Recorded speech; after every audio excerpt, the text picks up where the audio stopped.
Okay, hello everyone, good day. Guten Tag. Exam Thursday.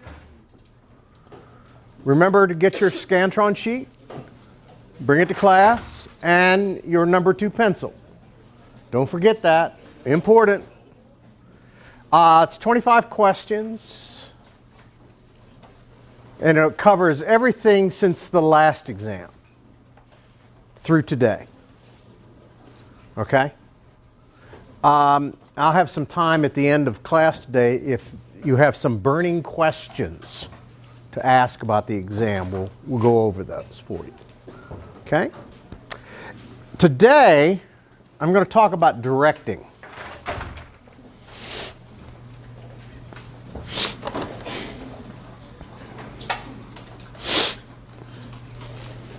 Just to recap, because we talked about this with acting, but remember, directing is fairly new.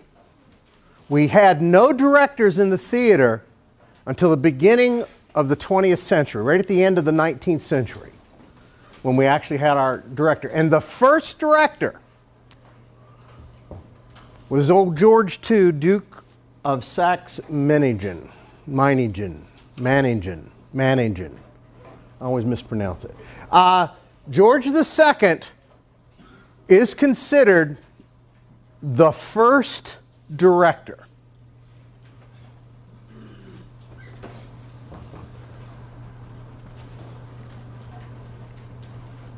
Wink, wink, nudge, nudge. Up until him, either playwrights ran the theater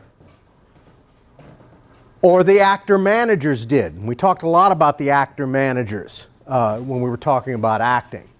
But it's hard as an actor-manager to direct the play because they're the star in it. How do you know what everyone else is doing if you're busy with your own character?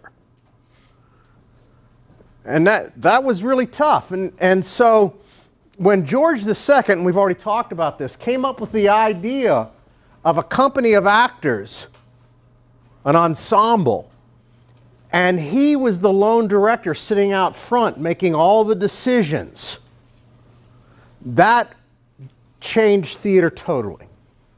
So it's very important. First director, George II.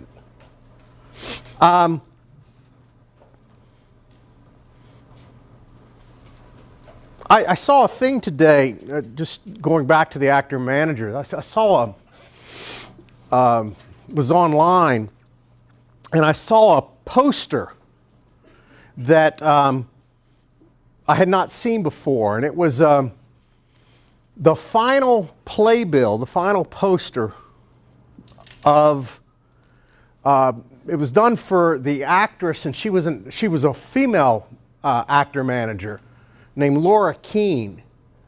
And just a little bit of history here. Laura Keane was performing at Ford's Theater in the play Our American Cousin. Oh, dear. And Our American Cousin was a comedy. It was pretty popular. And guess who went to see the play that night? Lincoln. And he was watching Laura Keane act in Our American Cousin when he was killed. And of course he was killed by John Wilkes Booth, which almost ended the career of Edwin Booth, who was another actor-manager. But you know, Edwin was really good, and eventually he did have a very famous career, and he acted well into the late part of the 19th century. But it was really cool. I like history, but seeing that playbill, I had not seen it before, and it lists all the actors, and it's for the night that Lincoln was assassinated. It would have been his. They called them playbills then, but it's his program. And I thought that was kind of scary, but cool. Okay, directing. The role of a director is to interpret the play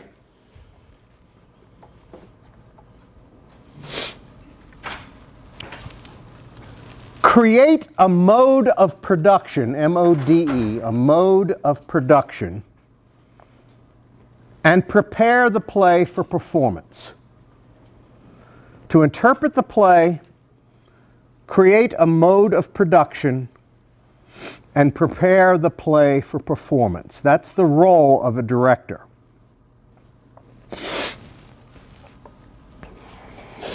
Gesundheit. What was the last thing? Prepare the play for performance. Oh, you're welcome. Now, one of I'm going to go through steps that the director takes when he or she works. The first step is to discover the super objective of the play. And the super objective is the overall meaning of the play. So that's their first step. They read the play and then try to discover what the super objective of that play is.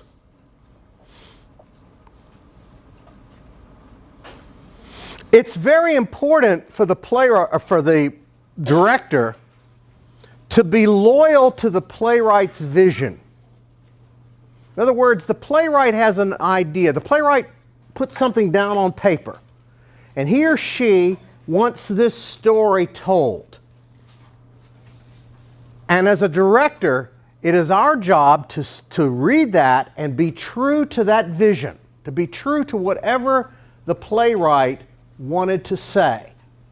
So, directors can't go in and just change the script because they want to.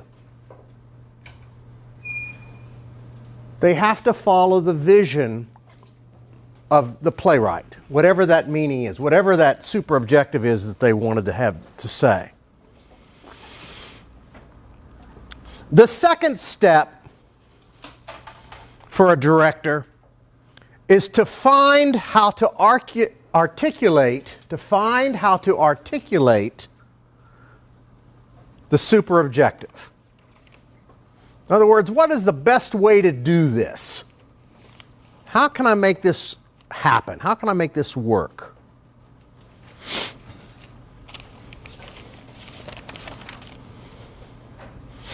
And what a director does is they create what's called a concept.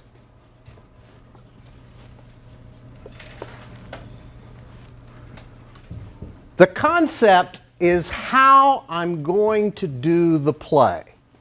How we are going to do the play.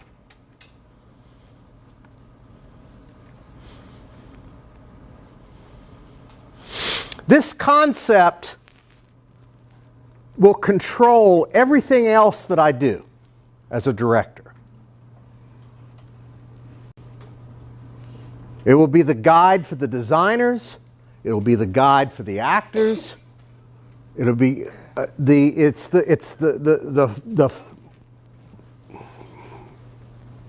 plan that I'm going to use to articulate that super objective. Now, to give you an example, I've seen all kinds of crazy things being done with plays. And it's because of the director's concept.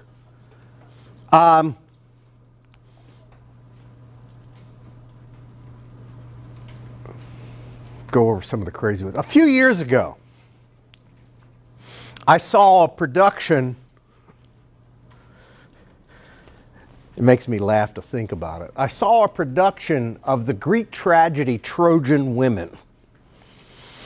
Now, Trojan Women is traditionally done, most people will do it, with the Greek chorus coming out, because it's a tragedy, and the actors either wearing masks or maybe not wearing masks, but they play it in a very tragic style. Well, this production, the director decided he wanted to jazz it up.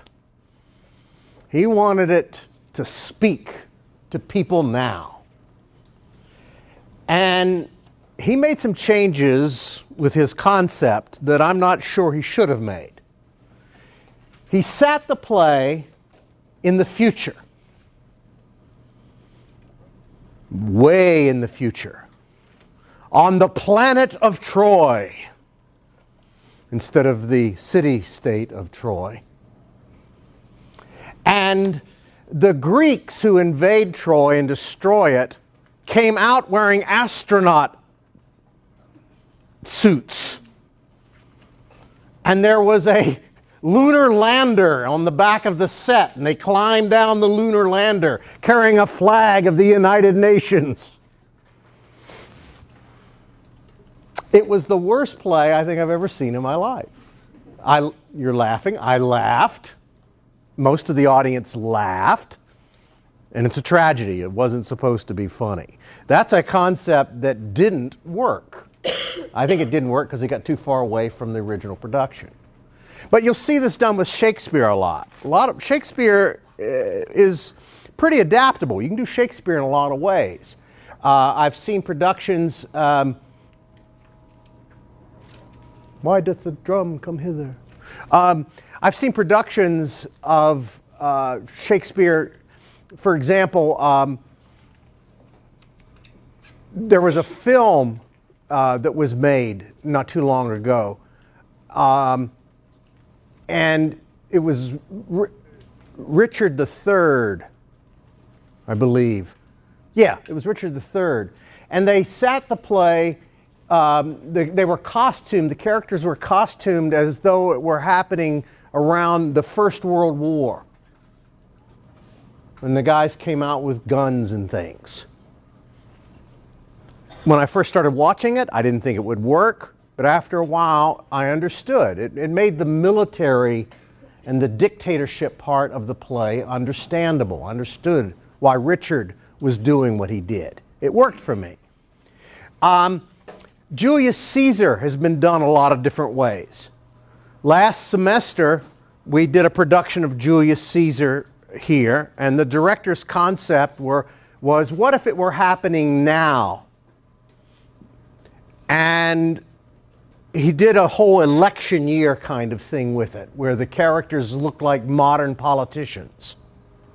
They didn't really change the script any, but it was done in modern dress. I also saw a production of Julius Caesar done a number of years ago that worked really well for me. And they were dressed, it was done as though it were in the 1940s. And the various, because it's a play about taking power, the various groups in the play dressed as fascists. Some of them were in Nazi Germany uniforms, some were in the Italian uniforms of the 1940s. It all depended on who they were in the play. But for me, it worked. I understood what the play was about.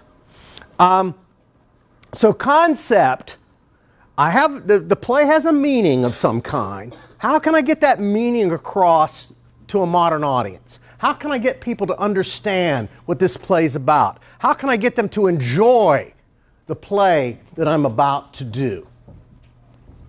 Now, there are several things that affect the concept, and I want to go over them.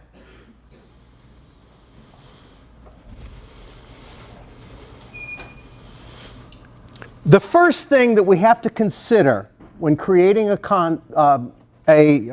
concept is the script. Again, if I'm going to follow the playwright's intention, I want to go back to what is written. What did the playwright say? What is written in the script? That's the first thing that I look at. The second thing that I look at is the intended audience. Who's going to see this play? Am I going to do it at a community theater? Or am I going to do it for a college audience? Or is it going to be for little kids? Different audiences, we will do a play different ways.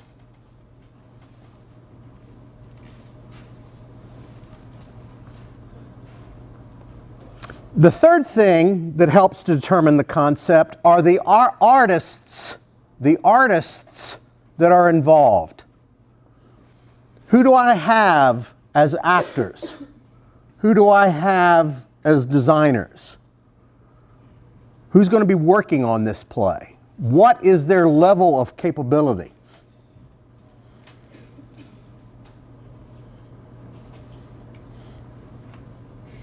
I'll tell you a story that you will all know. Everybody here has heard of or read Winnie the Pooh, right? Now, if I was going to direct a play of Winnie the Pooh, and there are a lot of them. A lot of people have written Winnie the Pooh scripts.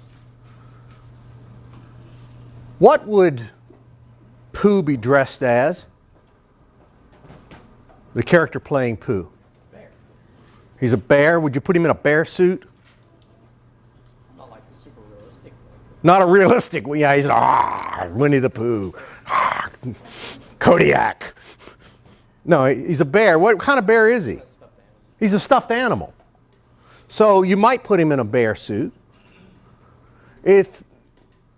But there are other ways I may go around that. We'll keep working on this as I go through these different things. We've got a concept. We're going to do Winnie the Pooh. Okay.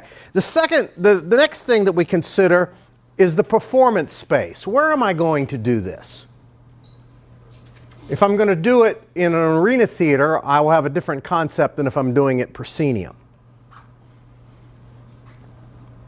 I have to do it differently. Now the biggie, I think the most important of these, is budget. How much money do I have? Let's get back to Winnie the Pooh. All right. Winnie the Pooh, like I said, can be done a lot of different ways. We could put him in a bear suit, make him look like a stuffed animal. Suppose I don't have enough money for that. Okay, I could paint his face. What else could I do? We could paint him to look like a bear. What else could I do? Pretend! I love it! It's about a kid's show, right? It's about a bear. So what we could do with Winnie, what does he normally wear? Disney really changed how we look at Winnie the Pooh. But in all the Disney shows, what is Winnie wearing? Red shirt. Little red t-shirt. And he's got Pooh misspelled. Yeah, we're going to have an actor with no pants and just a t-shirt.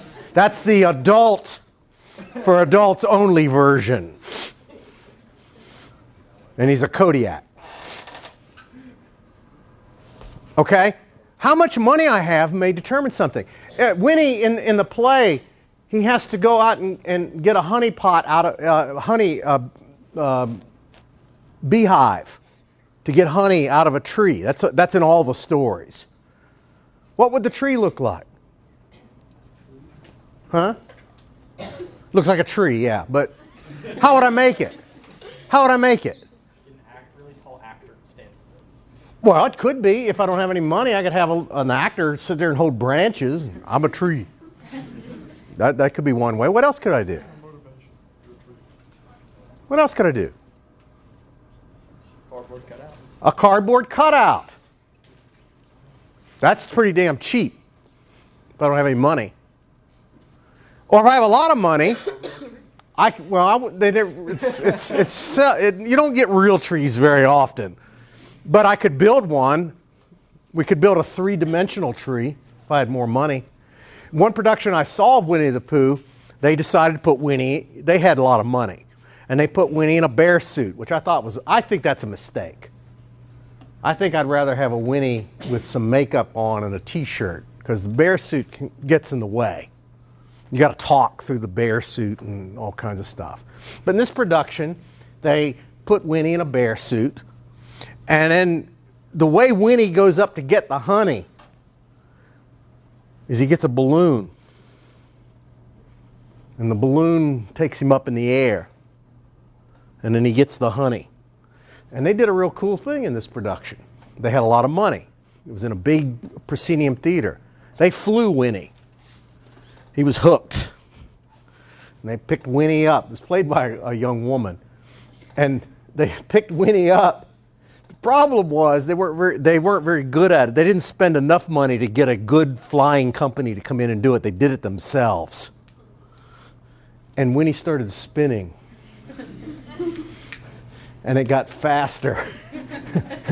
And she was trying to get the honey, and she kept going around. And then when she got wound up, what did she do? She went back the other way faster. And by the time they lowered Winnie, you thought she was going to throw up. I mean, she was dizzy. But they had a lot of money. They could fly Winnie. Now, if I didn't have a lot of money, and I saw this done once, they had a cardboard cutout of the tree. It was painted. This was for little kids. And they held the balloon, which was also not a real balloon. It was a cutout. And then there was a little stand. And the actor just went up. It worked. It was fine. See, you can do plays a lot of different ways, depending on these things. Money, budget. There's two more. Time frame. How long do I have to put on the play? Here at ETSU, we take, on average, about 6 weeks to put up a play. That's 6 weeks working 5 nights a week. 3 hours a night to get a full-length play up. I have worked professionally. There's a theater over in North Carolina, Flat Rock Playhouse, and during the summer they do 10 plays in 10 weeks. They have 1 week of rehearsal. Get a play up. But it's full-time. I mean, they're full-time professional actors. They're being paid full-time. They go in, they rehearse a play in the morning, they rehearse a second play in the afternoon, do a play at night. And they just keep rotating the plays throughout the summer. That's not unusual for summer stock. But it has a lot to do in terms of concept on how hard I'm going to make it. The stuff they do at Flat Rock is pretty simple. They use the same sets over and over and over and over again. And because they have professional actors, they're able to get it done quicker. But if you were working with little kids, it'll take forever to get that play ready. You're going to need time. And it will affect how you do it. Finally, the historical moment. The historical moment. In other words, what's going on at the time that you're doing the play? Also, what was happening when the playwright wrote the play? Because that has a lot to do with the meaning of the play or how I'm going to do it.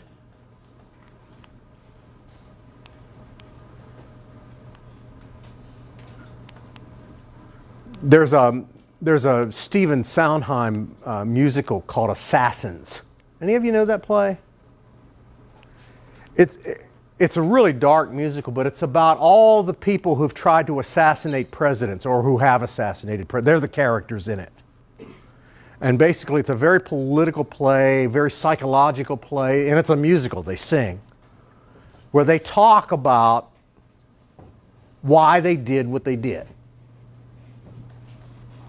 And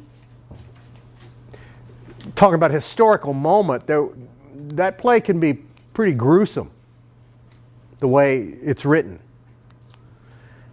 But after 9/11, theater companies either canceled doing that play or they lightened it up because audiences weren't ready for gruesome. It's what was going on historically. Do you see what I'm saying?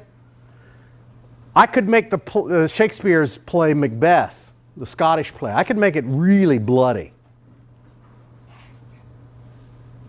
But I'm not so sure in our period right now whether I'd want to do that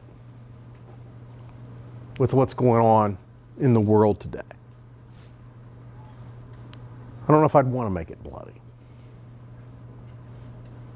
Okay. Depends. It's concept. Okay. Any questions about that? That all make sense? Okay, so the third step, once I figure out how I'm going to do the play, I have to cast the play. I have auditions. I find people to act in the play. Casting the play is crucial. It's easy as a director if you have a good cast. You have an easy job. If it's not such a good cast, it can be a real hard lot of work to do it. So casting the play becomes very, very important. Next, my job, I become a supervisor. I supervise all rehearsals. In other words, I'm in charge of the rehearsals. I block the script.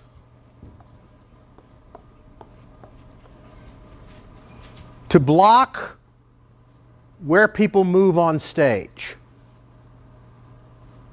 Blocking. Where do they move on stage and when?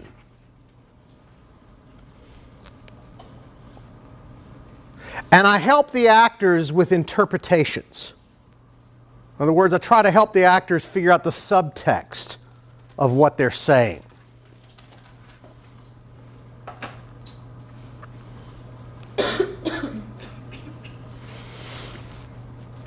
Almost all plays begin the same way. Most plays start, whether they're professional production or whether it's amateur, it begins with a meeting. The very first rehearsal is a meeting.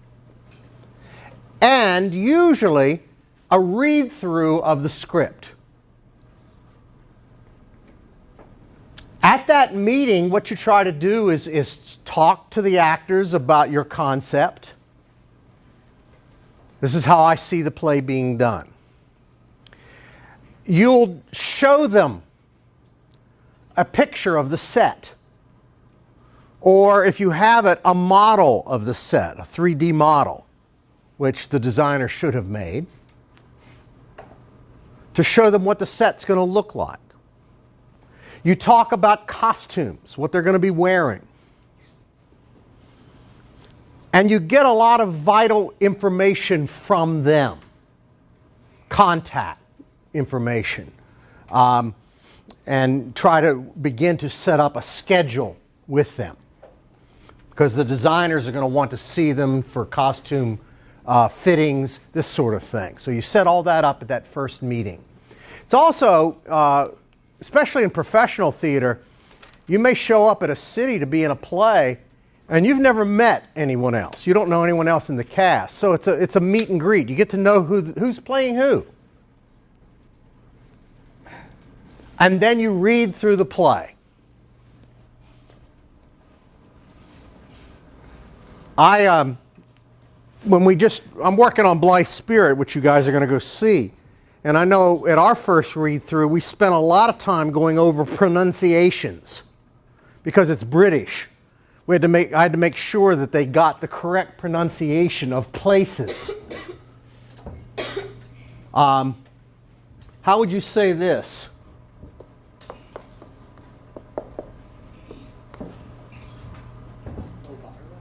Elvira? Huh? Dum bum ba dum bum ba dum. Well, the British would say Elvira. They don't say Elvira, but Elvira. That's one of the characters' names in the show. That's a simple thing, but we have to go over that. Make sure everyone calls her Elvira. Because it would seem funny in the play if some people called her Elvira and some people called her Elvira. A little bit different than tomato and tomato. Potato and potato. Let's call the whole thing off. No one got that joke. Oh well, I'm getting old. Okay. Our next thing that a director does. The director meets with the designers and make sure the designs support the concept. If I'm going to do Trojan women on the planet of Troy in the future, the designers need to know that. So they'll design the set to fit my concept.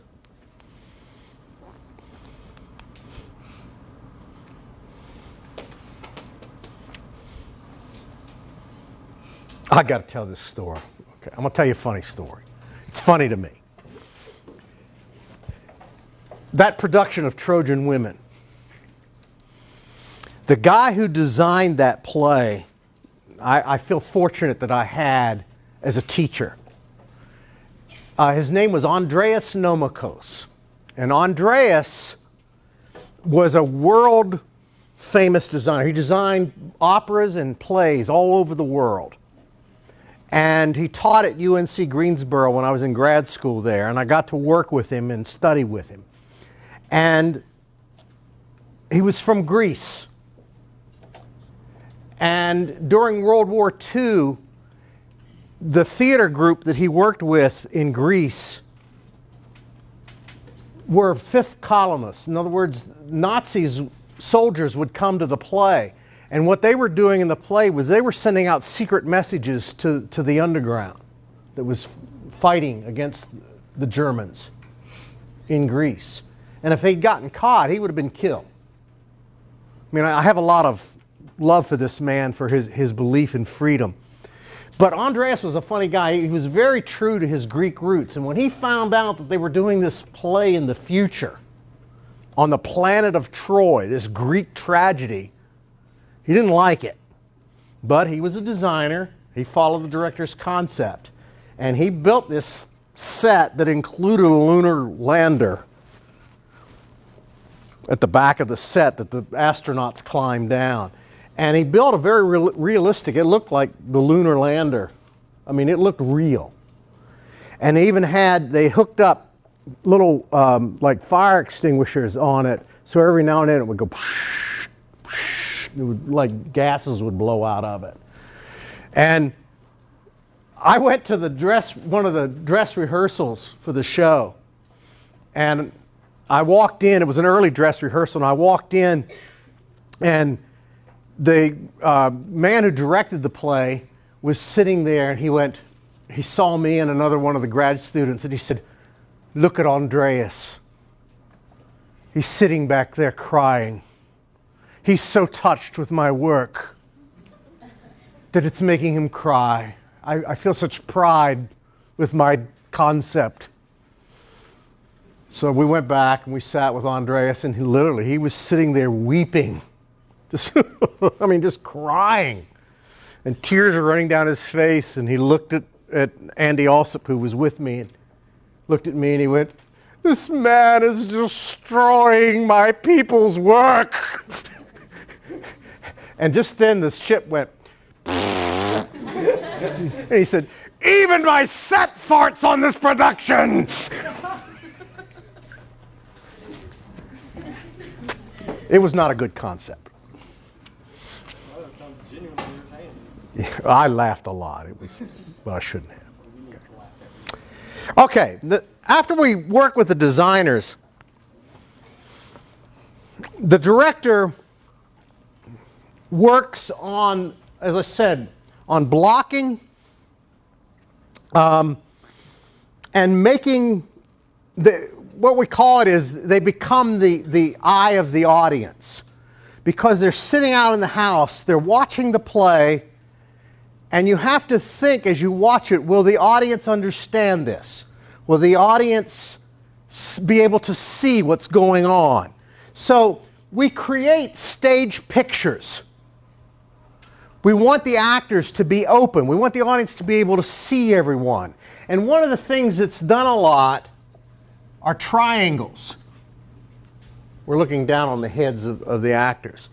But if you ever go to a play, watch. A good director will start putting people into triangles. They'll try not to make it obvious, but they'll do it. So that this person can talk to this person can talk. They can talk back and forth, and we can see all of them if we're looking from down here, from the audiences. The other thing that they do, if they don't do triangles, are diagonals. They'll put characters on diagonals. Again, they're easier to see. And trying to figure out who should get the focus. Who should we be looking at? That's real important.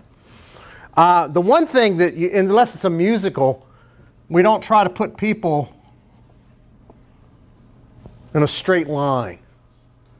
Unless they're going to start kicking. It doesn't look natural. But we want it to look natural. We want it to look real. Directors also make use of levels. It's pretty much the higher someone is, the more focus they're going to get. So stand up for a second. Turn around, face them. If he's standing there and I'm standing here, who's in the stronger position? Yeah, I am, even though he's downstage of me. Now, if I come down here, step up a step, just take a step toward them. He's in the stronger position because he's closest to the audience. And as a director, I have to think, who do I want the audience to look at? Well, if it's me, I'll get up here where I'm taller. And then I can really give me attention, turn and look at me. I'm the star. Look at me. See, great job, thank you.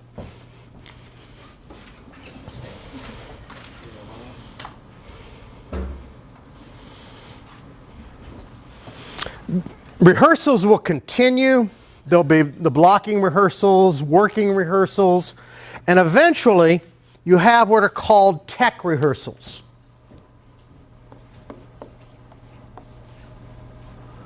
A tech rehearsal is where we introduce the design elements, lights, sound, and any moving of the set that needs to take place.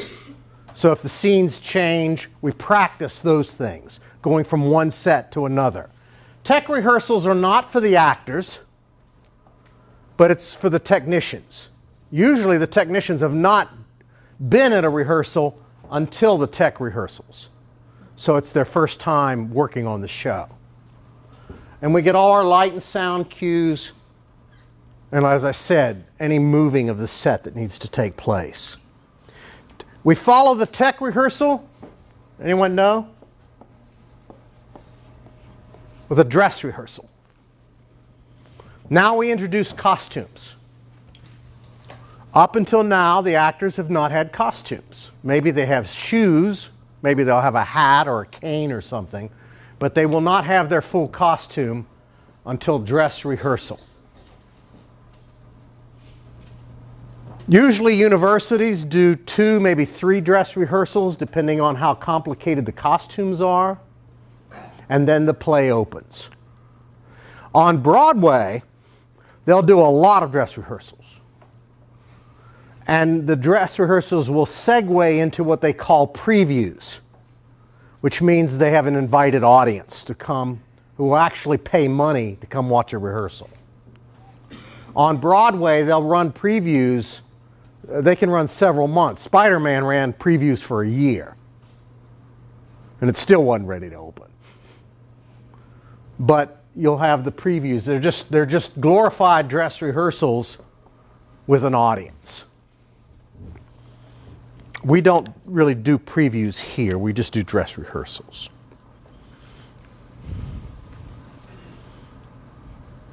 Once the play opens, the director's job is done. In the professional theater, once the play opens, the director leaves. They don't stay around for the run. Now here at a college, of course, if I direct a play, and I'm a teacher here as well, I stay through the whole run. But in professional theater, after opening night, the director goes and does another job, goes somewhere else to work. They turn the play over to the stage manager.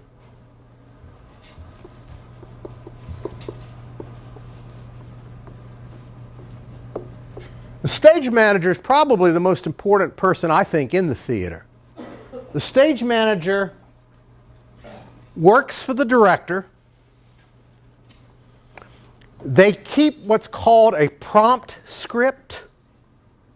The director also keeps a prompt script, but the stage manager keeps a prompt script.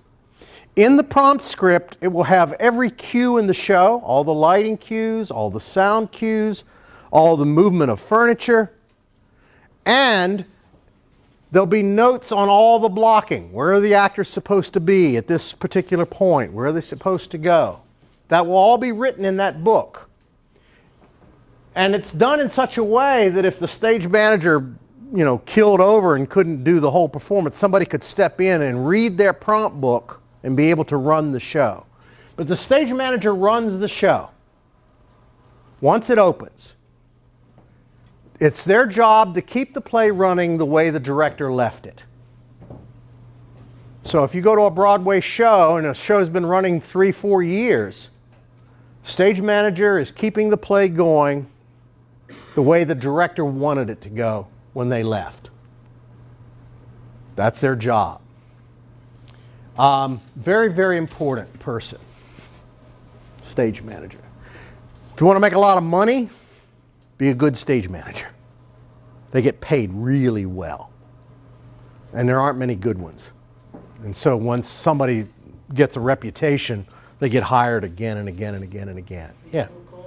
Stage manager? Oh, a prompt book. Prompt. Thanks for asking that. Prompt book. It gets that name, it goes back to, remember when we talked about actor managers, they had the stage manager sat out in the house. Remember I talked about the whistle, blowing the whistle? Well, they call it a prompt book because they would prompt people. Somebody would forget their line, they would prompt them and give them their line. That's where the book got its name from. Prompt book. Let me talk a little bit about the director's prompt book.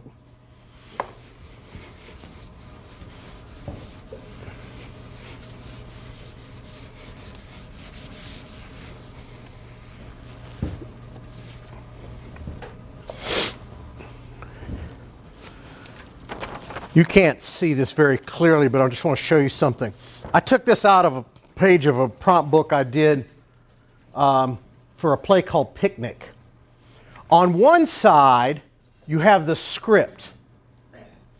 On the other side, you have a picture of the floor plan.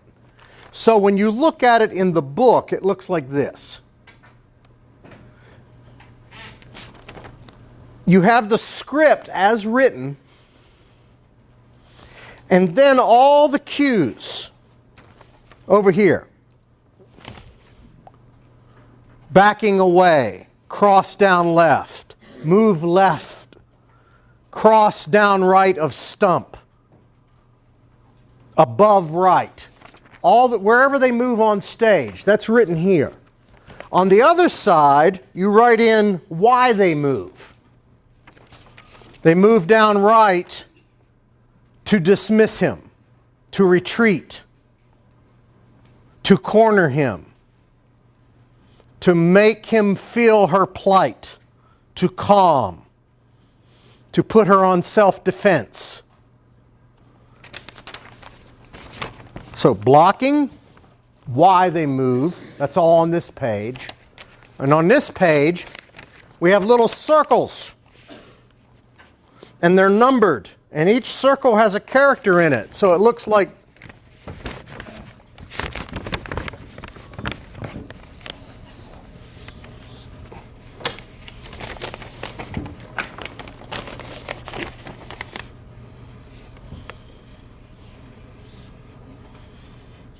that represents a house.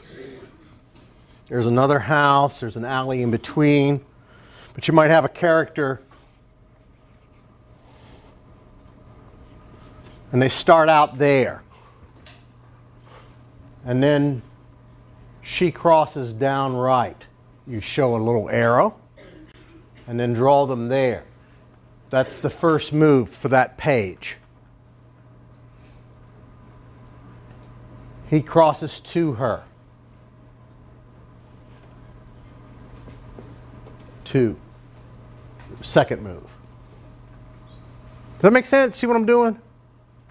This way, this picture helps me to see how it's going to look when it gets on stage. This is actually done before they ever get on stage.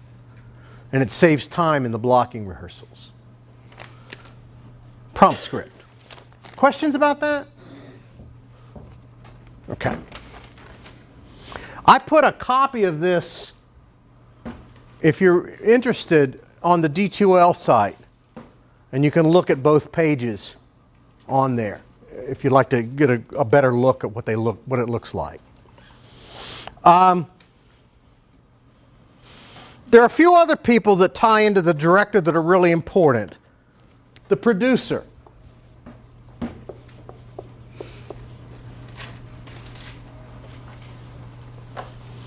The producer is the person who finances the production.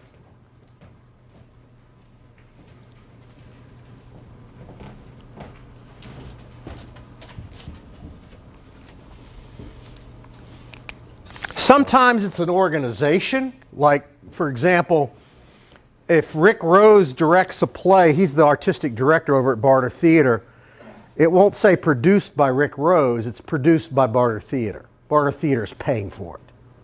So it's an organization.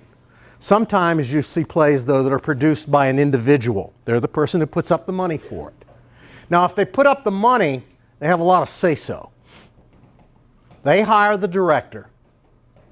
The director hires the actors, but the director can't hire the actors without going through the producer and asking for permission to do so.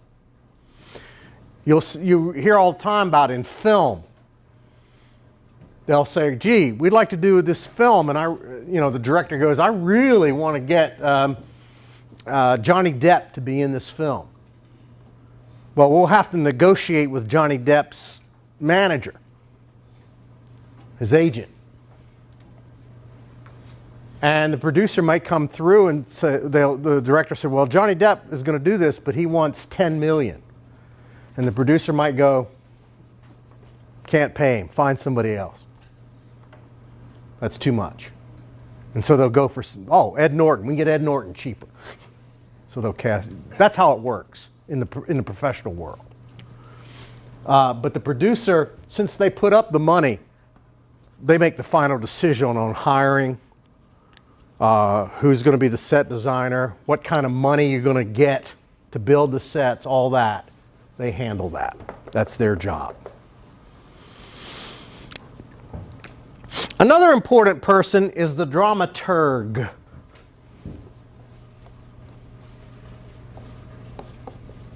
Make sure you pronounce the G, or somebody might think you're calling them something else. The dramaturg is often referred to in the business as the script doctor.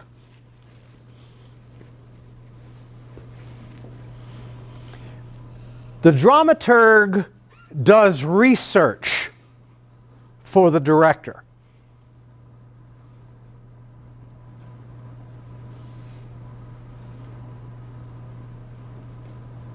They are the person who often will go, say if you're doing a Shakespearean play, it's their job to go through and really understand what every word in the play means.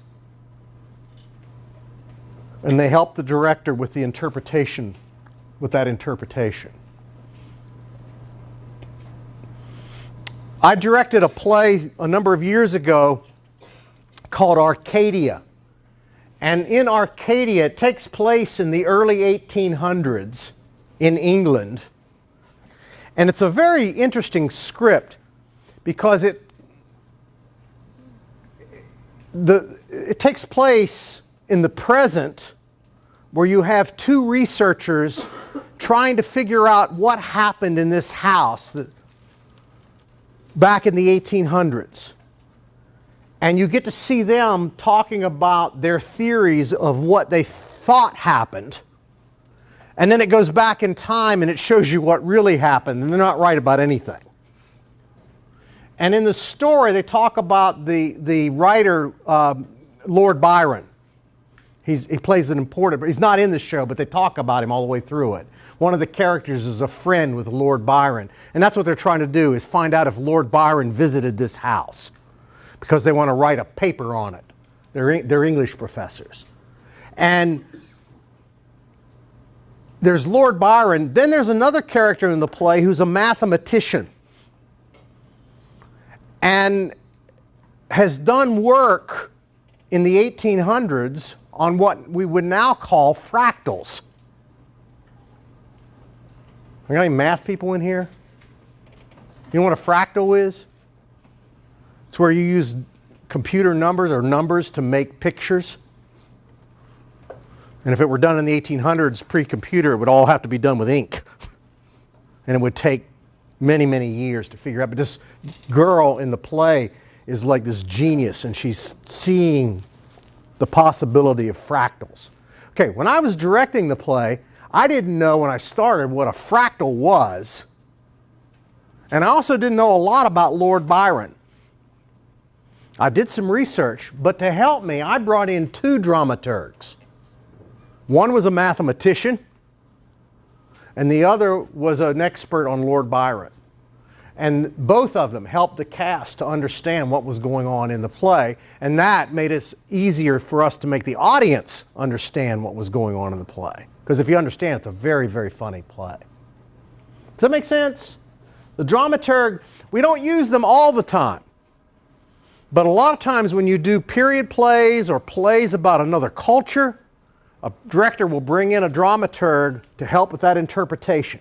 That's why they're called a script doctor. They help fix the script, make sure we know how to make it work.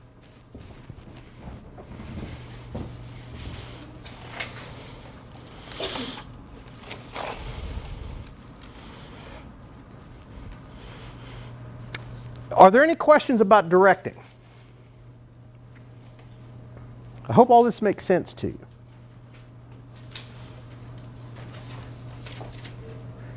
Any questions about anything I've covered since the last test that you may want to ask for this test?